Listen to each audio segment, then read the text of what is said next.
अब बात जरा पाकिस्तान की भी कर लेते हैं। भूख, कर्ज और महंगाई से जूझते पाकिस्तान पर अब कच्चे तेल की बढ़ती कीमतों का सीधा असर दिखने लगा है।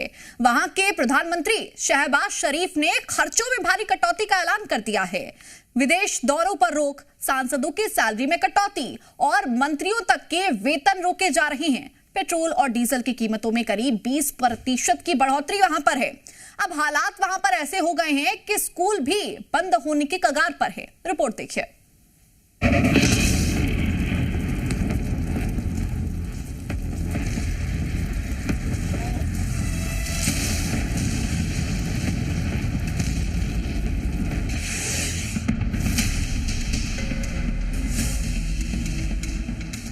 मिडिल ईस्ट में तनाव अब खतरनाक मोड़ पर पहुंच चुका है। ईरान के खिलाफ इजराइल और अमेरिका ताबड़तोड़ हमले कर रहे हैं।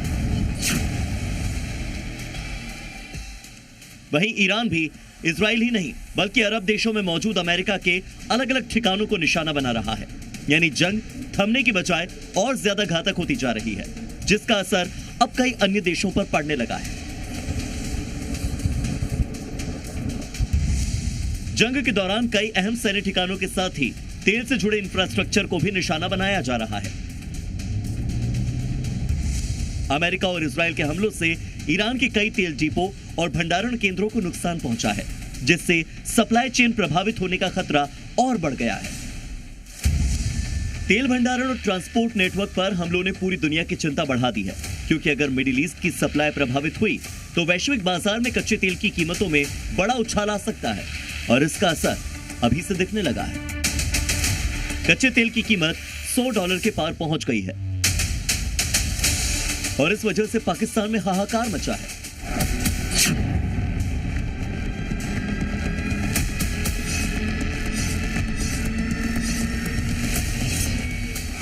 आतंक को पनाह देने वाला पहले से ही भूखमरी से जूझ रहा है। लोग फाके से मर रहे हैं, आटे की लाइन देखो यार। कई देशों के कर्ज के नीचे दबा हुआ है और ये पाकिस्तान है हमारा, इन्होंने बेड़ा गर्क कर दिया आवाम का, यकीन करो। और अब मिडिल ईस्ट में जारी जंग से उसकी हालत और ज्यादा खस्ता हो गई है। लोग खुदकुशियां कर रहे हैं, लोगों को खाने के लिए नहीं है यार। हालात ये है कि वहाँ ताला लगने की नौबत आ गई है। उन्होंने कीमत घटानी चाहिए क्योंकि गरीब आवाम बहुत परेशान है। इन हालात के बीच पाकिस्तान की सरकार ने खर्चों में कटौती का बड़ा फैसला लिया है। पीएम शहबाज शरीफ ने तेल की बढ़ती कीमतों और ऊर्जा संकट को देखते हुए नई योजना का ऐलान किया। सरकारी गाड़ियों को 50% कम ईंधन मिलेगा। यही नहीं, 60% सरकारी वाहन चलेंगे ही नहीं। सरकारी विभाग अपने खर्च में 20% कटौती करेंगे और पाकिस्तान के मंत्री 2 महीने तक वेतन ही नहीं लेंगे, जबकि सांसदों की सैलरी में 25% की कटौती होगी। सरकारी दफ्तर हफ्ते में सिर्फ 4 दिन ही खुलेंगे। साथ ही आधे कर्मचारियों को वर्क फ्रॉम होम करना होगा। यही नहीं, स्कूलों को 2 हफ्तों के लिए बंद रखने का आदेश दिया गया है। नंबर 1, आइंदा 2 माह के लिए सरकारी महकमों की गाड़ियों को मिलने वाले तेल में 50% फिल फॉर कटौती की जा रही है, मगर इसमें एम्बुलेंसेस और अवामी इस्तेमाल वाली बसें शामिल नहीं हैं। 2, आइंदा 2 माह के लिए तमाम सरकारी महकमों की 60% गाड़ियों को बंद किया जा रहा है ताकि तेल की बचत हो।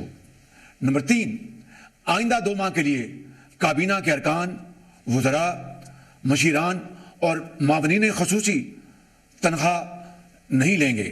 नंबर 4, अरकान पार्लियामेंट की तनख्वाहों में से 25% कटौती की जा रही है। पाकिस्तान पहले से ही गंभीर आर्थिक संकट से गुजर रहा है। देश पर भारी विदेशी कर्ज है, महंगाई रिकॉर्ड स्तर पर है और आम जनता के लिए रोजमर्रा की जरूरतें पूरी करना भी मुश्किल होता जा रहा है। कई इलाकों में लोगों को खाने के लिए संघर्ष करना पड़ रहा है। आटे और जरूरी खाद्य पदार्थों के लिए लंबी कतारों में लगना अब आम बात हो गई है। गरीबी और बेरोजगारी ने हालात इतने बिगाड़ दिए हैं कि बड़ी संख्या में लोग सड़कों पर मदद मांगने को मजबूर हैं। अब कच्चे तेल की बढ़ती कीमतों से पाकिस्तान के हालात और ज्यादा बदतर हो गए हैं। इसका सीधा असर वहां की आवाम पर पड़ रहा है।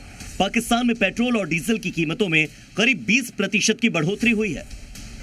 पेट्रोल और डीजल की कीमतों में 55 रुपये प्रति लीटर तक की बढ़ोतरी हुई है। पाकिस्तान में पेट्रोल की कीमत अब 335 रुपये 86 पैसे प्रति लीटर हो गई है, जबकि डीजल 321 रुपये 17 पैसे प्रति लीटर के स्तर पर पहुंच गया है। तेल की बढ़ती कीमतों से पाकिस्तान के पीएम ऐसा बौखला गए हैं कि अपनी आवाम को ही धमकी देने लगे हैं। यहां पर मैं मफाद परस्त अनासर, जखीरा अंदोजों और पेट्रोल और डीजल के नाजायज मुनाफाखोरों को खबरदार करना चाहता हूं कि इस सूरत हाल से वो हरगिज नाजायज फायदा हासिल करने की कोशिश न करें, वगरना कानून का आनी हाथ हरकत में आएगा और बिला इम्तियाज उनके खिलाफ भरपूर कार्रवाई होगी। मिडिल ईस्ट में जंग और तेज हुई और तेल की कीमतें यूं ही बढ़ी तो पाकिस्तान के लिए हालात और ज्यादा मुश्किल हो सकते हैं। पहले से कर्ज में डूबे देश के लिए महंगा तेल आयात करना बेहद भारी पड़ सकता है। मिडिल ईस्ट की जंग सिर्फ क्षेत्रीय संघर्ष नहीं है, बल्कि इसका असर दुनिया भर की अर्थव्यवस्थाओं पर पड़ सकता है। लेकिन सबसे ज्यादा चिंता उन देशों को लेकर है जो पहले से आर्थिक संकट में फंसे हुए हैं, जिनमें पाकिस्तान सबसे ऊपर है। इस पर कई देशों का पहले से कर्ज है और अब उसे कोई कर्ज देने को भी तैयार नहीं। अब नजर इस बात पर है कि मिडिल ईस्ट का यह संघर्ष आगे किस दिशा में जाता है और उसका असर दुनिया पर कितना भारी पड़ता है, क्योंकि न इजराइल अमेरिका मानने को तैयार है और ईरान भी लगातार जवाबी कार्रवाई कर रहा है। ब्यूरो रिपोर्ट, जी मीडिया।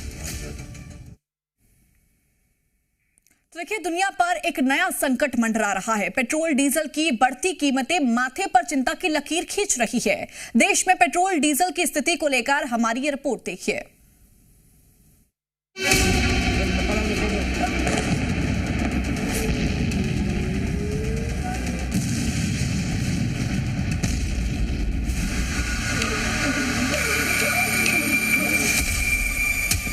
मिसाइलें गिर रही हैं, बम बारूद से बर्बादी का खौफनाक मंजर है।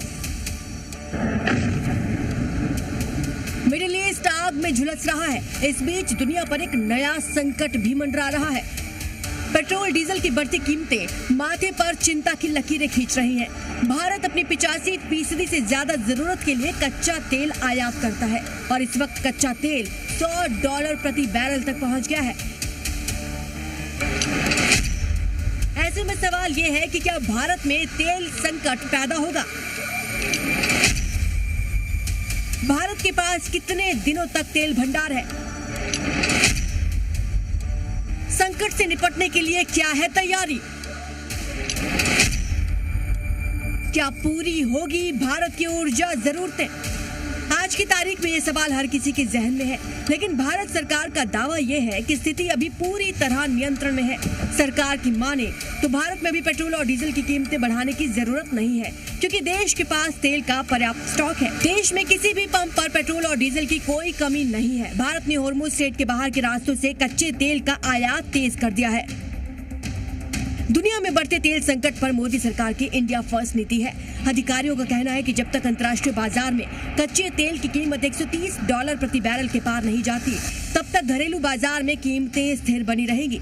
ऐसे में अभी घबराने की जरूरत नहीं है। सरकार का दावा है कि सप्लाई चेन पूरी तरह सामान्य है। मिडिल ईस्ट टेंशन के बीच सरकार ने गैस की जमाखोरी को रोकने के लिए एक और कदम उठाया। केंद्र सरकार ने घरेलू एलपीजी सिलेंडर की रिफिल बुकिंग के नियम में बदलाव किया है। अब उपभोक्ता एक सिलेंडर डिलीवर होने के बाद दूसरा सिलेंडर 21 दिन के बजाय 25 दिन बाद ही बुक कर सकेंगे।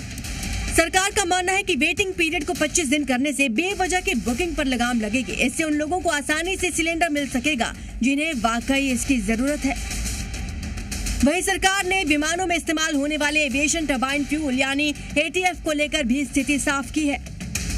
अधिकारियों ने कहा कि देश के पास ATF का पर्याप्त स्टॉक है और घबराने की कोई जरूरत नहीं है। भारत न केवल ATF का उत्पादक है बल्कि इसका निर्यात भी करता है, इसलिए विमान सेवाओं पर कोई असर नहीं पड़ेगा। यानी साफ है कि भारत में फिलहाल कोई संकट नहीं है, लेकिन खाड़ी देशों में अगर युद्ध लंबा खिंचता है तो संकट गहराएगा और इसका असर भारत पर भी पड़ेगा। ब्यूरो रिपोर्ट, जी मीडिया।